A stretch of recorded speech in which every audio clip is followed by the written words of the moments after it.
그리스도인들의 성령 충만한 생활에 대해서 알아보고자 합니다. 죄인이 주 예수 그리스도를 믿고 회심하게 되면은 성도들은 의로운 상태가 됩니다. 하나님께서 그 사람을 의롭다고 선언하시는 것입니다. 인용한 성경은 한글 킹 제임스 성경입니다. 로마서와 갈라디아서에서는 이 사실이 명확하게 기록되어 있습니다. 침례를 받아야만 거듭난다, 중생을 한다고 믿는 것은 이단입니다. 이들은 로마서와 갈라디아서에서 몇 구절만을 제시하면서 자신들의 교리를 입증하려고 하는 것입니다. 이 이단들이 인용하는 성경은 로마서 6장 3절과 갈라디아서 3장 27절입니다. 이 이단들이 인용하는 교리를 한번 살펴보도록 하겠습니다.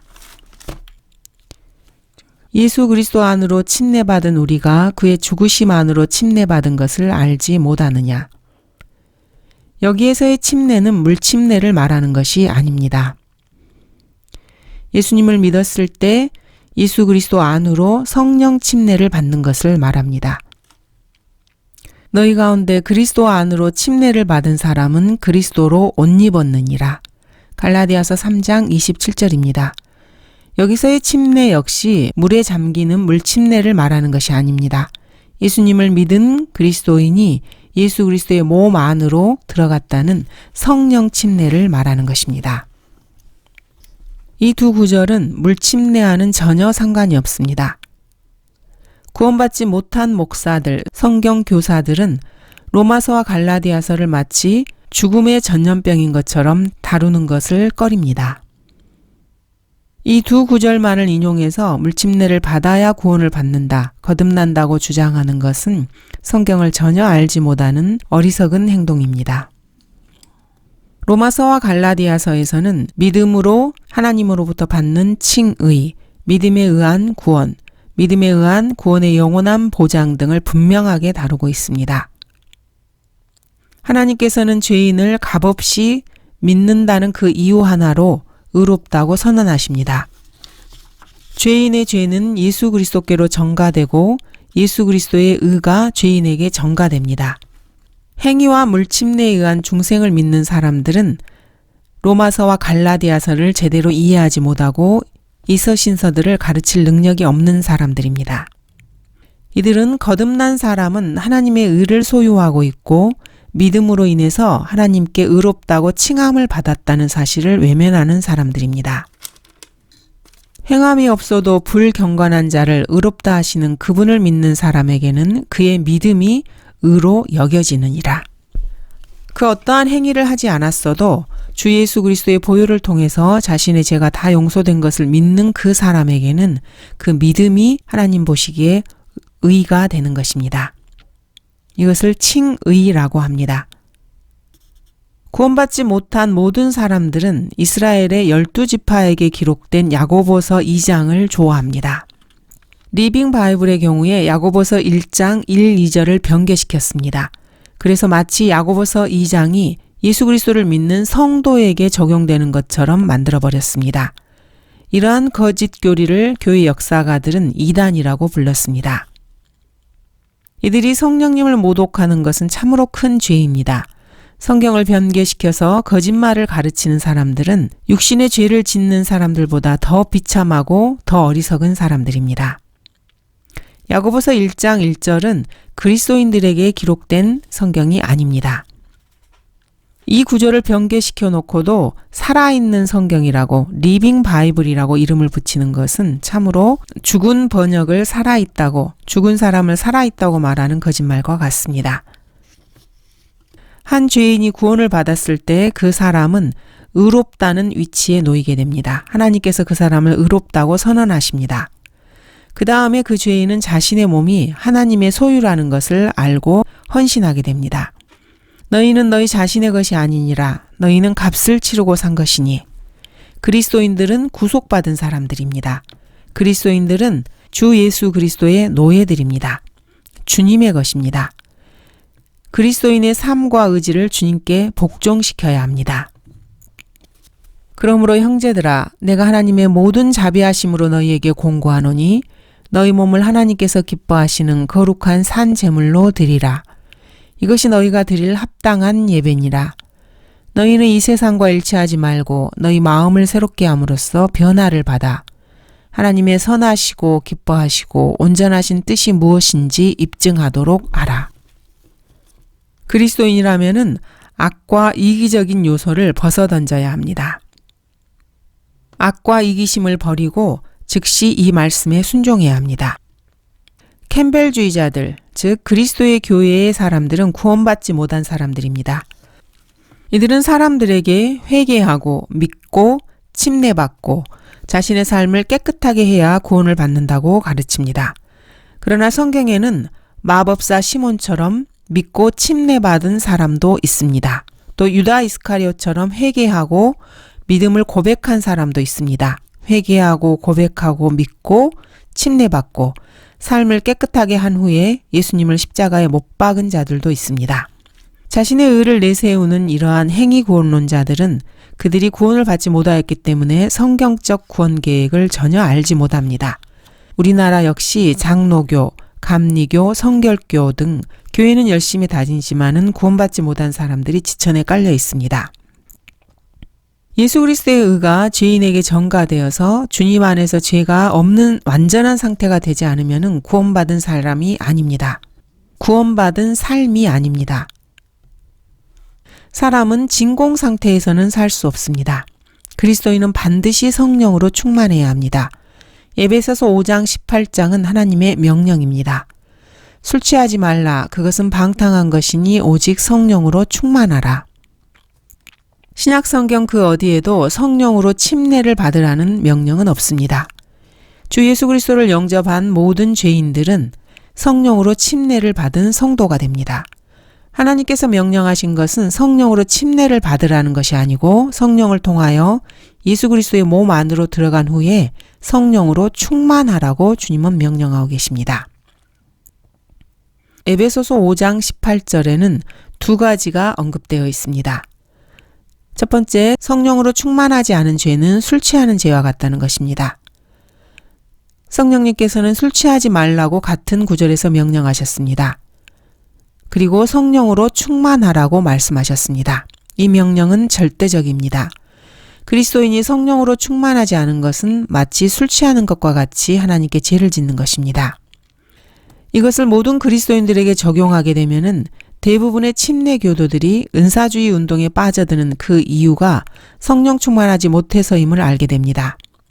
침례 교도라고 하면서 종일토록 성령에 대해서 말하고 다니는 사람들은 사람들에게 먹잇감이 됩니다. 구원받고 그리스도의 몸의 지체가 된 그리스도인 가운데서 성령께서 자신들 안에 내주하고 있다는 사실을 인식하지 못하는 사람들이 많습니다. 이런 사람들은 성령으로 충만하지 못한 것입니다. 구원받은 후의 성도는 예수 그리스도 안에서 온전한 사람들입니다. 그분 안에는 신격의 모든 충만함이 몸의 형태로 거하시나니 그의 안에서 온전하게 되느니라. 구원받은 사람의 삶에는 부족한 것이 없습니다.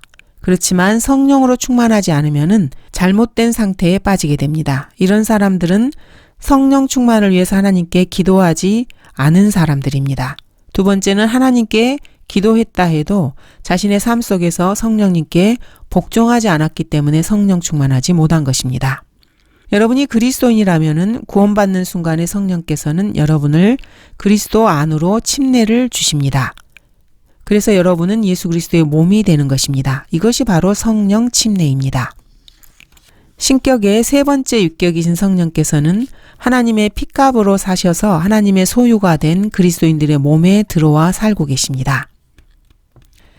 주 예수 그리스도를 영접할 때 그 죄인은 그리스도 안에서 온전하게 됩니다. 예수 그리스도는 그리스도인이 필요로 하는 모든 것이 되시는 분입니다. 성령님은 주님이십니다. 이제 그 영은 주시니, 즉 성령님은 주님이십니다. 하나님께로 회심하게 되면은 모든 믿는 성도는 성령님을 가지게 됩니다. 죄인이 구원받았을 때 그 죄인은 성령님으로 인쳐집니다. 이 사실을 믿지 못하는 사람은 그리스도인이라 해도 지금 죄 가운데 있거나 아니면은 입으로만 그리스도인이라고 고백하는 사람입니다. 그리스도인이 자신의 삶을 스스로 주관하는 것을 그만둘 때 성령께서 그리스도인에게 더욱더 자신의 성령으로 충만케 해주십니다. 이것이 바울이 갈라디아서 4장 19절에서 성도 안에 그리스도가 형성되기를 기도한다고 했던 그 말씀입니다. 나의 어린 자녀들아, 너희 안에 그리스도가 형성될 때까지 내가 다시 상고를 치르노라. 성령께서는 그리스도인들 안에 거하시지만은 그리스도인들의 태도에 따라서 그 사람을 주관하지 못하실 수도 있습니다. 주님께서 그 사람을 주관하시는 것을 거절하는 것입니다. 하물며 하늘에 계신 너희 아버지께서 구하는 자들에게 성령을 주시지 않겠느냐고 누가복음은 말씀하십니다. 그리스도인들은 성령 충만을 위해 간구하라는 명령을 받았습니다. 누가복음은 오순절이 지난 오랜 시간 다음에 기록되었습니다. 오순절 사건은 성령의 내주하심을 언급하고 있습니다. 반면에 누가복음 11장 13절은 성령으로 가득 채우는 성령 충만을 간구하라고 말씀하십니다. 이것이 체험을 추구하는 사람들에게 주 예수 그리스도를 믿고 나서 회심한 후에 겪을 수도 있는 체험이라고 볼 수도 있습니다. 사람들은 성령이 내주하신 후에 나중에 받게 될 성령 충만을 성령 침례와 혼동하고 있습니다. 성령 침례는 죄인이 주 예수 그리스도를 믿었을 때 성령 침례를 받는 것입니다. 성령님께서 그 죽은 죄인의 영 안으로 들어가셔서 그 영을 살려주셔서 그 사람 안에 성령께서 거하게 되십니다. 이것이 바로 성령 침례이고 주 예수 그리스도의 몸의 지체의 일부가 되는 것입니다. 성령 충만은 이렇게 예수님을 믿은 죄인이 그리스도인의 삶을 살아가면서 하나님의 명령에 따라 모든 죄와 이기심을 버리고 성령 충만을 간구하면은 주님께서 이루어 주시는 것입니다. 자신의 개인적인 감정적인 경험에 근거해서 하나님의 말씀을 거부하는 사람들이 많습니다. 이들은 교회 연합운동을 하는 자들과 순복음주의, 경험을 중시하는 불안정한 사람들입니다. 항상 자신들의 느낌으로 절대무오한 기록된 하나님의 말씀을 판단하는 것입니다. 이것은 참으로 어리석고 무식한 행동입니다. 성경은 모든 책들을 심판하십니다. 성경은 그 교리와 더불어서 여러분의 태고적 조상이 태어나기 전에 확립되었고 만일 주님이 지체하신다면은 여러분의 가장 나중 후손이 죽을 때까지 동일한 효력을 나타낼 것입니다. 여러분이 구원받은 후에 여러분이 경험한 몇 가지 느낌으로 사도행전이나 야고보서, 히브리서를 판단한다면 그 사람은 참으로 어리석은 사람입니다. 참으로 현명하지 못하고 사탄적인 일을 하는 사람입니다. 여러분이 구원을 받으셨다면 하나님께서는 그때 여러분을 의롭게 하십니다. 그러나 성령님께 순종해서 자신의 삶을 성령님의 인도하심에 맡기는 것은 전혀 별개의 일입니다. 구원받은 것과 성령 충만은 전혀 별개의 일입니다. 어느 한 사람의 인생에서 위기가 찾아오면은 구원받은 후에 하나님의 뜻을 따르고자 자신을 드려야 할 때가 자신의 인생에 찾아온 것인 것을 알아야 합니다. 하나님의 자녀가 경험하게 되는 가장 큰 위험한 상황은 의지를 굴복시킬 때 발생합니다. 왜냐하면 사탄은 그 누구보다도 그리스도인들의 의지를 통제하기를 좋아하기 때문입니다. 그래서 인터넷이나 유튜브, 스마트폰 등을 통해서 사람들의 의지를 통제하고자 합니다. 그러므로 그리스도인의 삶에서 가장 위험스러운 경험은 구원받은 다음에 다가옵니다. 이때 성경을 인용하고 성경을 믿는 채 하는 이단들이 그리스도인에게 다가와서 하나님의 뜻에 순종하는 것은 감정적인 경험을 체험하는 것이라고 생각하게 만듭니다. 이것이 바로 새롭게 태어난 영적 갓난아기의 삶에 있어서 가장 위험한 순간입니다. 영적으로 말하면은 이때가 대부분의 아기들이 태어나자마자 죽는 시점이라고 할 수 있습니다. 그리스도인이라고 주장하고 성경을 인용하는 이단들이 죄인들에게 갑자기 덤벼들지 않고 그들이 구원받을 때까지 기다리고 있는 이유가 바로 이것입니다. 여러분이 구령하는 그리스도인이라면은 이러한 사탄의 전략을 잘 알 것입니다. 제자들은 오순절을 기다려야만 했습니다. 왜냐하면은 오순절은 체험이 아니라 유대인의 명절이기 때문이었습니다. 보라, 내가 내 아버지께서 약속하신 것을 너희 위에 보내노라. 그러나 높은 곳으로부터 능력을 입을 때까지 예루살렘 도성에서 기다리라고 하시더라. 오순절은 체험이 아니라 유대인의 명절입니다. 사도행전 2장 4절은 성령께서 내주하러 오신다는 약속의 성취입니다. 그때 모두가 성령으로 충만하여 성령께서 그들에게 발설하게 하신 대로 다른 방언들로 말하기 시작하더라. 성령께서는 유대인의 한 명절을 택하셔서 이 체험을 허락하셨습니다. 이 지구상에서 그러한 체험이 있었던 오순절은 사도행전 당시 한 번뿐이었습니다. 그 후에 적어도 2000년 이상의 오순절이 계속해서 반복되어져 왔습니다. 그날 성령께서는 하늘에서 이 땅에 있는 성도들 안에 내주하기 위해서 오신 것입니다. 모든 성도에게는 성령님이 계시지만은 성령께서 모든 성도를 주관하는 것은 아닙니다. 성도들에게는 아직도 하나님께 반역하려는 의지와 옛 성품, 육신이 공존하고 있습니다. 기도할 수 있지만 성도는 기도를 하지 않을 수도 있습니다. 주님을 증거할 수도 있지만은 증거하지 않을 수도 있습니다. 주님께 순종할 수 있지만 순종하지 않을 수도 있습니다. 즉, 거듭난 하나님의 자녀는 성령님께 순종할 수도 있고 아니면은 순종하지 않고 저항하거나 성령님을 슬프게 할 수도 있습니다. 믿음으로 성도가 할 수 있는 가장 훌륭한 행위는 자신의 삶을 포기하고 성령님께 내어드리는 것입니다. 사탄은 성도의 생애를 장악하기 위해서 성령을 흉내냅니다. 죄인이 구원을 받고 성령님께 헌신할 준비가 되자마자 사탄이 하는 모든 일은 성령님을 흉내내는 것입니다. 미국 같은 경우에는 매년 100만 명 이상의 사람들이 예수 그리스도를 믿겠다고 믿음을 고백합니다.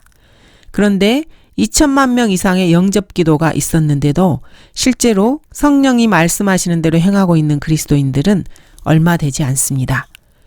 이것은 사탄이 성령을 흉내내어서 이들을 다 낚아채어 가버렸기 때문입니다.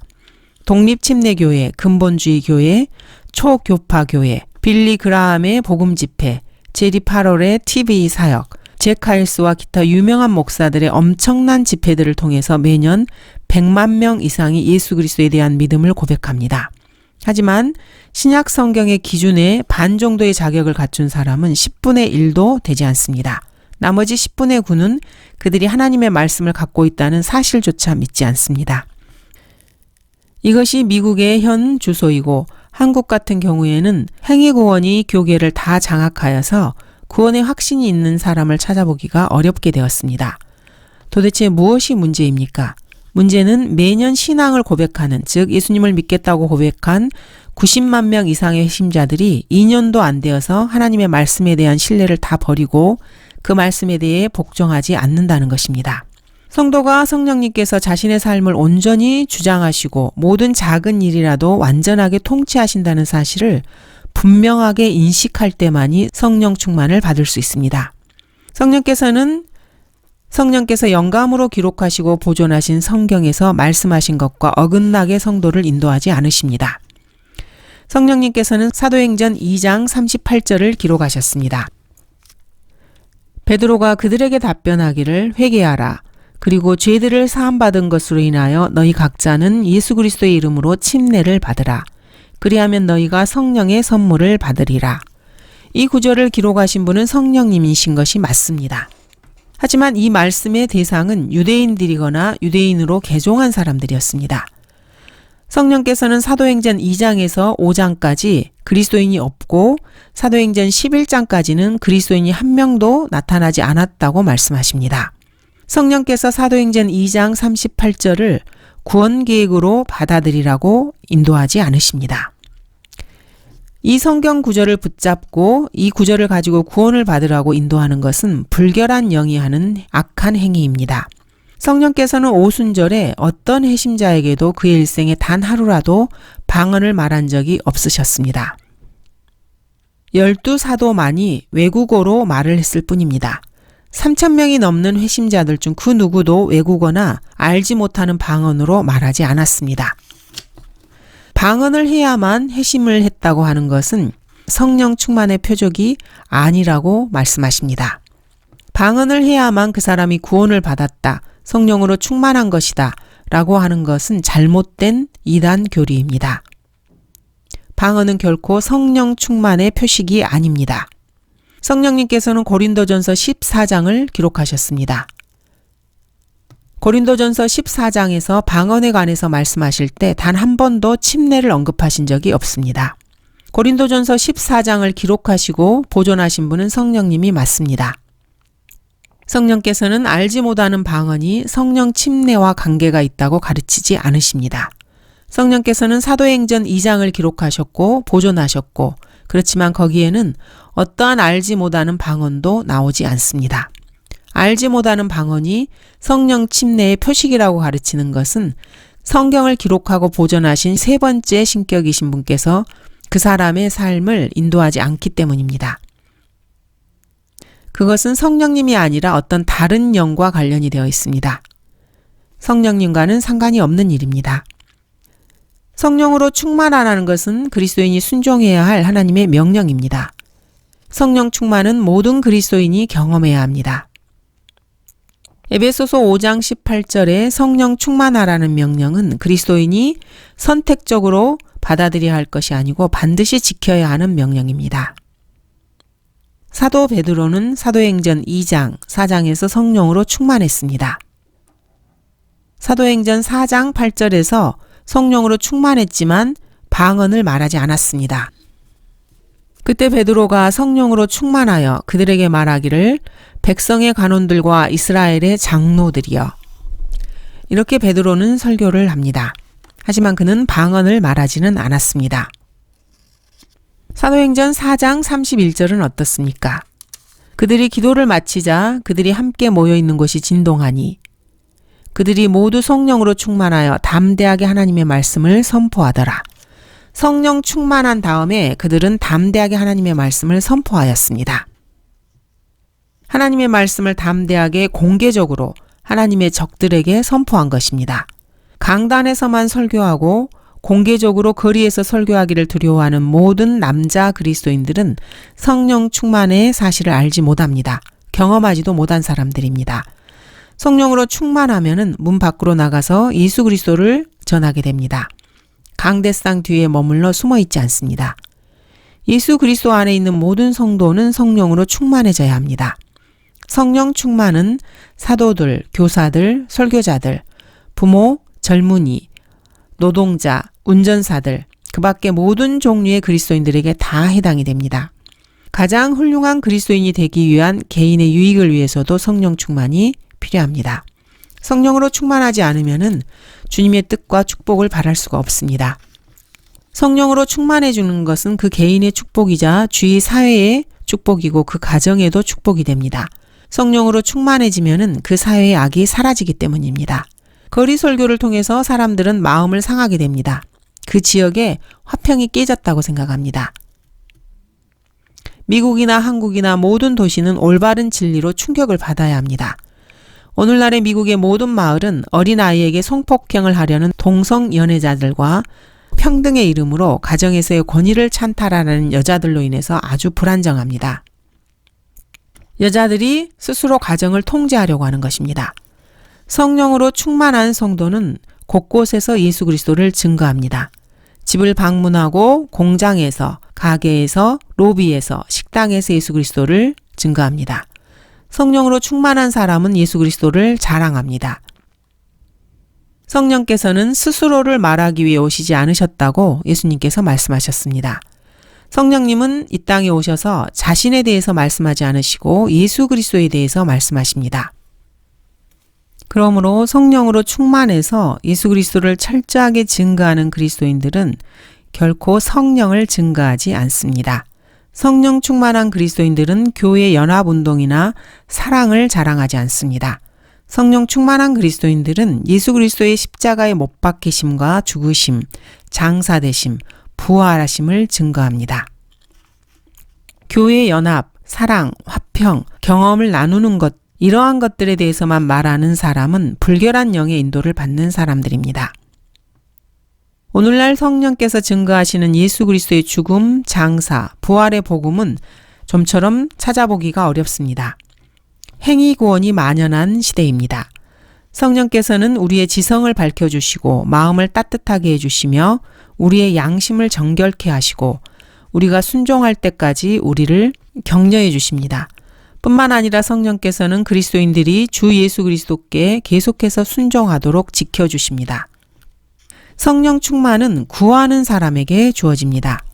그리스도인의 생활은 두 가지 측면을 가지고 있습니다. 첫 번째는 하나님에 대한 것이고 다른 하나는 인간들에 대한 것입니다. 세상은 모든 그리스도인들이 거의 완벽하기를 바랍니다. 물론 이것은 잘못입니다. 하지만 세상은 그것을 원합니다. 사도행전 3장에서 안진뱅이가 된 사람이 베드로와 요한을 바라보고 뭔가를 얻기를 원했습니다. 시몬 베드로는 은과 금은 나에게 없으나 내가 가진 것을 내게 주노니 나사렛 예수 그리스도의 이름으로 일어나 걸으라고 말합니다. 세상 사람들은 하나님의 자녀들로부터 뭔가를 바랍니다. 분명하게 말할 수 있는 것은 그리스도인이 하나님께 합당한 삶을 산다면은 광신자 취급을 받는다는 것입니다. 그러한 삶을 살지 않으면은 위선자라고 불립니다. 그리스도인은 어떻게 하든지 결코 세상을 기쁘게 할 수 없습니다. 그래서 그리스도인은 성령으로 충만해야 합니다. 왜냐하면 에베소서 5장 18절에서 성령으로 충만하라고 하나님께서 그리스도인들에게 명령하고 계시기 때문입니다. 감사합니다.